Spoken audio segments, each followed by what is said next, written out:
Mahusiano na ndoa nyingi zinavunjika kwa sababu ya kutokipata kile kitu ambacho kinakuwa kinahitajika kwa wakati huo.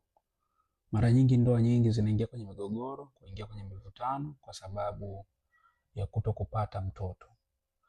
Mtoto imekuwa ni gumzo, imekuwa ni changamoto kubwa sana kwa baadhi ya familia na kupelekea ndoa nyingi zinavunjika na mahusiano mengi yanakuwa yanakatika. Na ndoto za mahusiano nyingi zinakuwa zinakufa kwa sababu ya kukosa mtoto. Ikiwa ni wewe ni mtu ambaye umehangaika muda mrefu kwenye mahusiano yako au kwenye ndoa yako bila mafanikio yoyote, basi niweze kukushauri ni bora kuchunguza afya yako vizuri. Lakini moja sababu kubwa sana ni homoni ya kwa wanawake inakuwa ni homoni ya estrogen na progesterone. Hizi ni homoni ambazo zimebeba uzazi kwa upana na ukubwa zaidi. Leo nitapenda kuzungumzia mada hiyo. Okay, karibu sana mdau wa afya, karibu sana katika vipindi vyetu, katika dawati letu la afya. Karibu sana. Kama bado hujasubscribe, basi hakikisha umesubscribe upande wako huo mapema. Utaona kuna button hapo chini kwenye kona, utaona kuna button hapo chini itakushauri usubscribe mapema ili uweze kuwa mtu wa kwanza kupata nakala zetu za moja kwa moja. Lakini tukiendelea na mada zetu, tunakutana na changamoto nyingi sana ambazo tunakutana nazo. Changamoto ni nyingi sana. Kwa mfano, jana kuna mtu alinitafuta, aliniambia ana changamoto ya hormone imbalance, na changamoto zake kwamba homoni zake ziko juu sana kuliko maelezo. Unakuta kwenye mzunguko anaingia mpaka siku 30 bila kukata, na ili akate lazima atumie dawa ya kukatisha. Sasa huo ni ugonjwa na ni changamoto kubwa sana na inahitaji matibabu. Tukizungumzia estrogen na progesterone, ndio homoni ambazo zinazobeba kila kitu. Ndio homoni zinazoamua ukiwa ni wewe mwanamke ambaye unapata maumivu wakati wa hedhi, unapata maumivu makali sana, unakuwa sometimes mpaka umeze dawa ndio upoteze maumivu yako. Lakini pia umekuwa ni mtu ambaye ukiwa unashiriki unakuwa mkavu sana, unakupelekea unapata maumivu makali. Lakini pia ni mtu ambaye mzunguko wako haueleweki. Leo unaweza ukawa siku 28, mwezi unaokuja ukawa siku 26, mwezi unaokuja ukawa siku 21, ukaja kuwa 30, ukaja kuwa labda 34. Hiyo ni changamoto. Lakini pia ni mtu ambaye labda wewe pengine ni mtu ambaye unapitia changamoto labda za ukipata hedhi, unapata hedhi ya mabonge, unapata hedhi ya vinyamanyama, unapata hedhi inakuwa nanuka, unapata hedhi na uchafu, basi wewe ni moja kwa moja una changamoto ya hormone ya estrogen na progesterone zinakuwa zipo chini sana, ziko chini sana. Na ikiwa ni mtu ambaye wewe unapata maumivu, lakini mzunguko wako mzunguko unakuwa ni mkubwa, damu inakuwa ni nyingi, unakuta kwa siku unaweza ukabadilisha zile nguo zenu zile, ukabadilisha mpaka 4, 3, 5, basi wewe unakuwa pia ni changamoto ya kubwa sana hiyo ya hormone ya estrogen na progesterone, ambazo ndo zinakuwa zina decide kwamba kipindi hichi tuzae, kipindi hichi tusizae, kipindi hichi tufanye hivi, tutoe hii mimba isitoke. Na ndio maana watu wengi ambao wanaingia kwenye hayo matatizo unakuta tayari mwanzo walijihusisha katika vitu ambavyo vilichochea kuharibika kwa hizo hormone.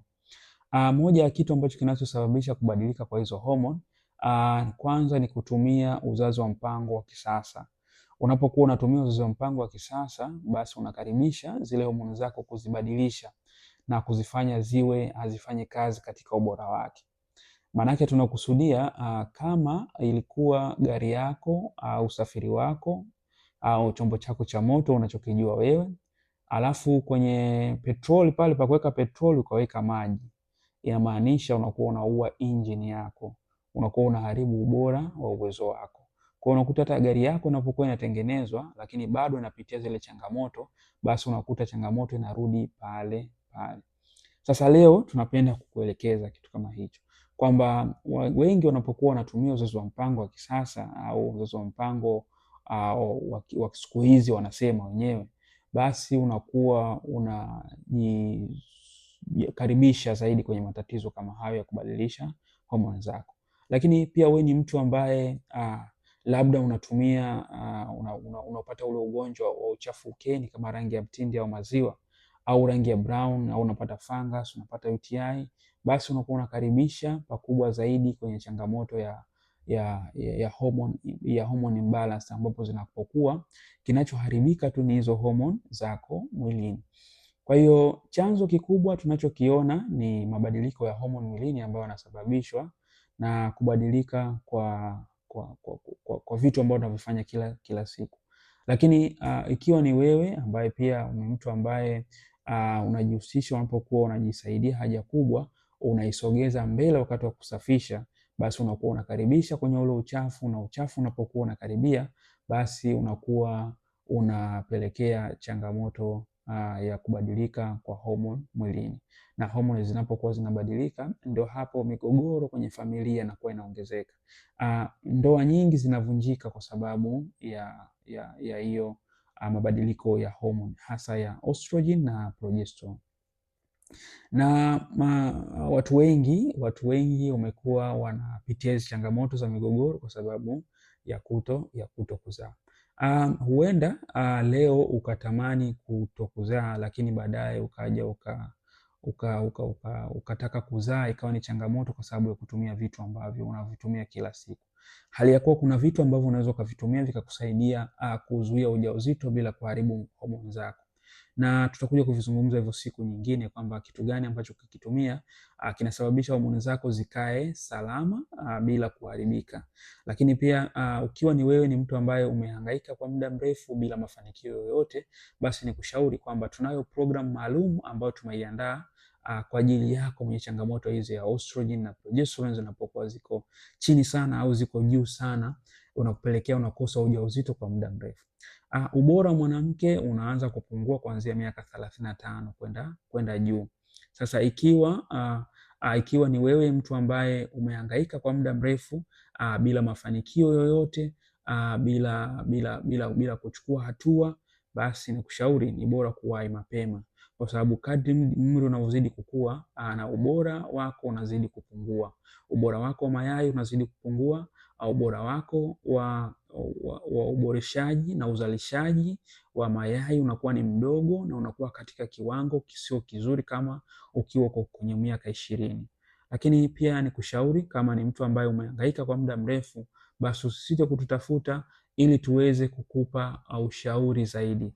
Na kizuri ni kwamba napatikana kwa WhatsApp kwa muda wote.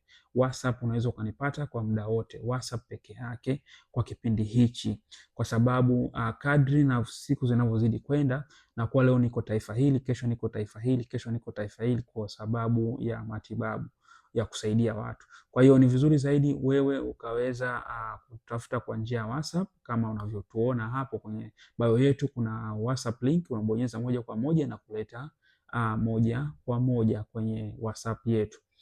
Asante sana, Mungu akubariki. Hakikisha unajua kwamba chanzo cha mabadiliko ya hormone au chanzo cha kuto kushika ujauzito, basi moja ya sababu kubwa ni mabadiliko haya ya hormone, mabadiliko ya hormone ya estrogen na progesterone. Okay, sawa. Mungu akubariki. Tutaona katika vipindi hivi vinavyokuja. Sasa na wewe usiwe ni mchoyo, kama kitu leo umejifunza na umekijua hichi, usiwe ni mchoyo wa kuto kushare kwa wengine na wewe waweze kujua. Lakini itakuwa sio busara na umeanza kusikiliza kuanzia mwanzo mpaka mwisho, umeshindwa hata kugonga like na kuacha maoni yako hapo chini, kwamba unatamani kesho tuzungumze kitu gani, unatamani kesho tuongee jambo gani, unatamani kesho tuzungumzie swala gani. Asante sana, Mungu akubariki. Tutaona katika vipindi vinavyokuja. Kumbuka kwamba hapa sasa hivi tuko katikati ya mwaka huu ulivyoanza uliupanga vipi, na sasa hivi unataka kupanga kitu gani? Kwa hiyo hakikisha ujue kabisa kwamba sasa hivi tuko katikati ya mwaka na mipango yetu inaendaje na tunataka kitu gani na tuna mpango wa kitu gani. Basi nikushauri chunguza mwenendo wako wa mfumo wako wa uzazi, alafu tuambie, sisi tutakusaidia. Asante sana, Mungu akubariki. Tunataka vipindi vinavyokuja.